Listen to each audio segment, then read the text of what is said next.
Mwanamke mjamzito aacha nyumba yake jijini na kuishi katika nyumba ya kijijini anapouza mahindi. Watu wengi walimfahamu Amina kama mwanamke mnyenyekevu wa Nairobi, mwenye tabasamu la upole na sauti ya heshima. Lakini siku ile alipoonekana akishuka kwenye basi la mwisho kuelekea kijijini, hakuna aliyemtambua mara moja. Alikuwa mjamzito, amebeba mfuko mmoja tu wa nguo, na macho yake yalikuwa yamejaa mawazo mazito. "Mama, umefika?" dereva aliuliza. Amina alitikisa kichwa taratibu. "Nimefika, mahali pa kuanza upya." Kijiji kilikuwa kimya, tofauti kabisa na kelele za jiji. Nyumba aliyopanga ilikuwa ndogo, ya udongo, na paa la mabati lilikuwa na mashimo madogo. Majirani walimtazama kwa mshangao. "Huyu si yule mama wa Nairobi?" Mmoja aliongea kwa sauti ya chini. Amina hakujali. Alifungua mlango, akaingia polepole, kisha akaketi sakafuni. Akamshika tumbo lake kwa upole. "Mtoto wangu, tutapitia mengi lakini tutasimama." Nje, upepo ulivuma taratibu, na ndani ya moyo wa Amina kulikuwa na siri kubwa ambayo hakuna kijiji kilichokuwa tayari kuisikia. Asubuhi ya kwanza kijijini, Amina aliamka mapema kabla ya jogoo kuwika. Alifunga leso kichwani na kuvaa tanga yake ya zamani. Alitembea hadi sokoni akiwa na gunia dogo la mahindi. Watu walimtazama. "Mama mjamzito anauza mahindi?" Mama mmoja aliuliza. Amina alijibu kwa sauti ya heshima. "Kila mtu ana njia yake ya kuishi." Alikaa chini karibu na vibanda vya wauzaji wa mboga. Harufu ya chai na maandazi ilijaa hewani. Mzee mmoja alimkaribia. "Wewe ni mgeni hapa, una ndugu?" Amina alitabasamu kidogo. "Niko na mtoto tumboni, huyo ndiye ndugu yangu wa kwanza hapa." Maneno hayo yaliwagusa wengi, lakini pia yaliwafanya waulize maswali. Kwa nini mwanamke wa Nairobi aje kijijini peke yake? Kwa nini aishi maisha magumu akiwa mjamzito? Wakati akipima mahindi kwa wateja, macho yake mara kwa mara yalielekea barabarani, kana kwamba alikuwa anangoja mtu fulani. Na kila gari lilipopita, moyo wake ulidunda haraka. Kulikuwa na jambo alilokuwa akikimbia, au labda jambo lilikuwa linamfuata. Siku ya tatu sokoni, gari jeusi la kifahari lilionekana likipita polepole. Kijiji kilinyamaza ghafla. Huyo ni nani?" Vijana walinong'ona. Gari lilisimama pembeni. Ndani yake alishuka mwanamume aliyekuwa amevaa suti safi, viatu vya kung'aa na saa ya gharama. Aliitwa Bwana Karanja. Alisimama umbali kidogo, akamtazama Amina bila kusema neno. Amina alihisi macho hayo. Alijaribu kuendelea na kazi yake, lakini mikono yake ilitetemeka kidogo. "Mama, bei gani?" mteja aliuliza. Amina alijibu haraka, "Ni 100 tu."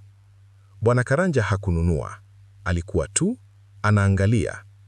Baadaye mama mmoja alimwambia Amina, "Huyo ni mfanyabiashara mkubwa, anamiliki mashamba na kampuni Nairobi." Amina alimeza mate. "Kwa nini aje hapa?" aliuliza kwa sauti ya chini. Hakuna aliyekuwa na jibu. Lakini usiku huo Amina hakulala. Alihisi kama maisha yake ya zamani yalikuwa yanakaribia kumfikia, na siri aliyokuwa ameificha huenda isingebaki siri kwa muda mrefu. Kadri siku zilivyopita, kijiji kilianza kuzungumza. "Huyo mama ana historia," mmoja alisema. "Labda alifukuzwa Nairobi," mwingine akaongeza. Amina alisikia maneno hayo kila alipopita na gunia lake la mahindi. Mama mmoja, Bi Nyambura, alimkaribia kwa upole. "Amina, watu wanaongea sana. Unaweza kuniambia ukweli?" Amina alikaa kimya kwa muda mrefu. Kisha akasema, "Watu hawajui uchungu wa kuondoka mahali ulipokuwa na ndoto zako." Nyambura alishika mkono wake. "Lakini uko peke yako na una mimba. Hiyo si rahisi." Amina macho yake yalijaa machozi. "Siko na mtoto, lakini pia niko peke yangu," alisema kwa sauti ya vunjika. Nyambura hakuelewa kabisa, lakini alihisi uzito wa maneno hayo. Ghafla, kijana mmoja alikimbia sokoni. "Amina, gari lile la tajiri linarudi tena." Amina alisimama haraka, moyo wake ukipiga kwa nguvu. Kwa nini Bwana Karanja alikuwa akirudi kila siku? Na ni nini hasa alikuwa akitafuta kwake? Siku ile, mvua ndogo ilinyesha sokoni. Wauzaji wengi walifunga vibanda vyao. Amina alibaki, akijistiri na kibanda chake kidogo. Ndipo Bwana Karanja alikuja polepole, akiwa na mvulili mkononi. Alisimama mbele lake. "Mama Amina," alisema kwa sauti ya utulivu. Amina alishtuka. "Unanijua?" Bwana Karanja alitabasamu kwa huzuni kidogo. "Ninakujua zaidi kuliko unavyofikiria." Amina alishika tumbo lake kwa hofu. "Unataka nini?" Bwana Karanja alinyamaza kwa sekunde chache, kisha akasema, "Sitaki kukuumiza, nataka tu kuzungumza." Amina alitikisa kichwa. "Hapana, nilikuja hapa kujificha." "Kujificha kutoka nini?" aliuliza kwa upole. Amina macho yake yakaanza kumtoka. "Kutoka maisha yangu ya zamani na kutoka na ukweli ambao unaweza kubadilisha kila kitu." Bwana Karanja alisogea kidogo. "Basi ukweli huo lazima usemwe kabla mtoto hajazaliwa." Maneno hayo yalimfanya Amina atetemeke. Na hapo ndipo hadithi yao ilikaanza kufungua mlango wa siri kubwa.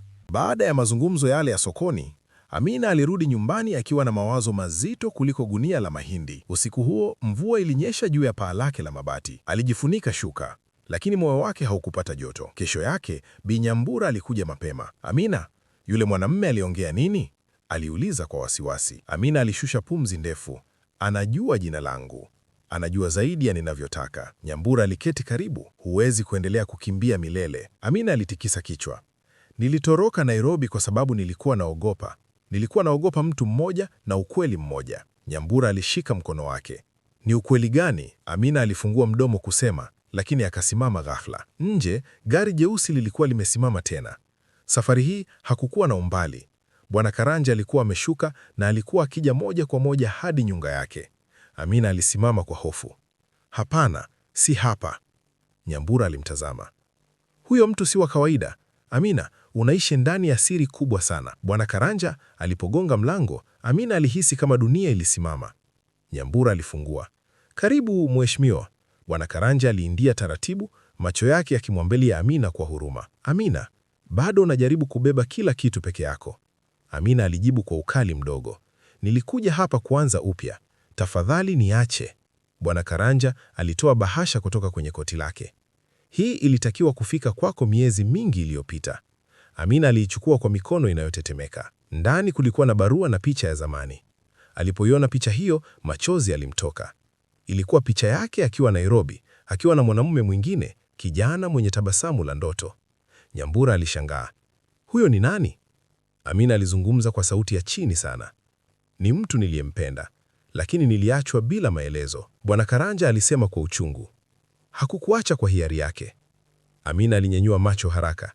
"Unamaanisha nini?" Bwana Karanja alinyamaza, kisha akasema, "Kwa sababu ukweli wa mtoto huyu unahusiana na familia yangu." Habari zilienea haraka kuliko upepo wa mashambani. "Tajiri Karanja yuko kwa Amina. Huyu mama mjamzito ni nani hasa?" Sokoni, watu walianza kumtazama tofauti. Amina alijaribu kuendelea kuuza mahindi, lakini macho yote yalikuwa juu yake. Mzee mmoja alisema, "Labda huyu si muuza mahindi wa kawaida." Mama mmoja akaongeza, "Mbona tajiri amfuate kila siku?" Amina alihisi aibu na uchungu. Aliporudi nyumbani, alikuta watu wawili nje ya mlango wake. Mmoja alikuwa mwanamke mwenye mavazi ya gharama, miwani ya giza na uso wa baridi. "Unaitwa Amina?" "Ndiyo." Mwanamke huyo alitabasamu kwa dharau.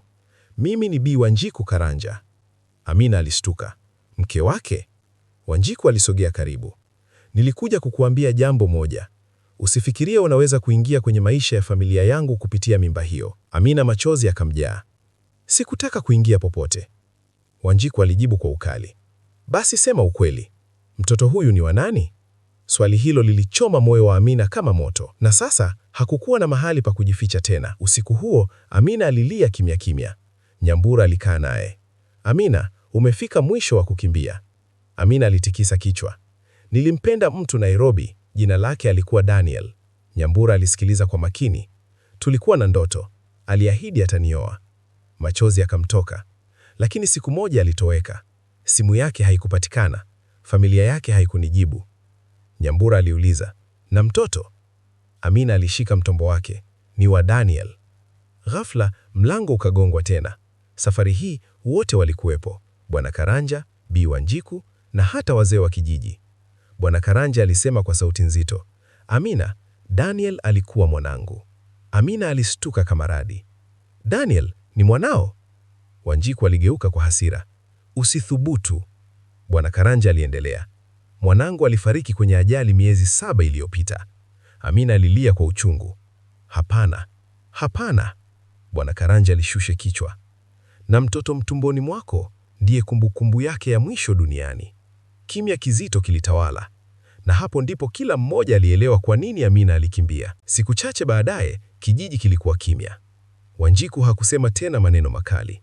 Macho yake yalikuwa yamejaa huzuni badala ya chuki. Alimfuata Amina polepole. Amina, samahani. Amina alinyanyua macho yenye uchovu. Sikupanga hili, nilikuwa naogopa. Wanjiku alishika mtombo wake kwa upole. Huyu ni sehemu ya Daniel, sehemu ya mwanangu. Bwana Karanja alikuja na kusema, hatutaruhusu uuze mahindi peke yako tena. Amina alishtuka. Lakini, hapana, Nyambura alisema kwa furaha. Sasa una familia. Kijiji kizima kilikuja pamoja. Watu walimletea chakula, nguo za mtoto na upendo. Siku ya kujifungua ilipofika, kilio cha mtoto kilijaza nyumba ile ndogo ya udongo. Bwana Karanja alilia kwa mara ya kwanza mbele ya watu. Karibu nyumbani, mjukuu wangu. Amina alimtazama mtoto wake, kisha akasema kwa sauti ya shukrani. Nilikuja hapa nikiwa nimevunjika, lakini nimepata upendo singeliotarajia. Na hapo hadithi ya muuza mahindi ikageuka kuwa hadithi ya familia, msamaha na tumaini jipya.